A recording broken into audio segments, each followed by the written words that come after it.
తెల్లవారితే చక్రవర్తి అయి రాజ్యమునేలే రామయ్య తండ్రి మాటకై పదవిని బదలి అడవులకేగెనయా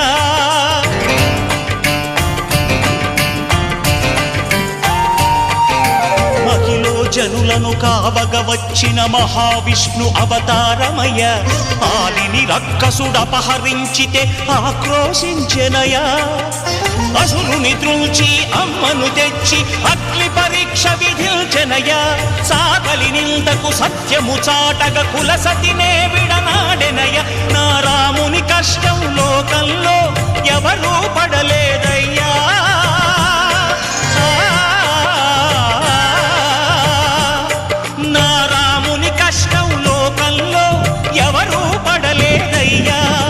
సత్యం ధర్మం త్యాగంలో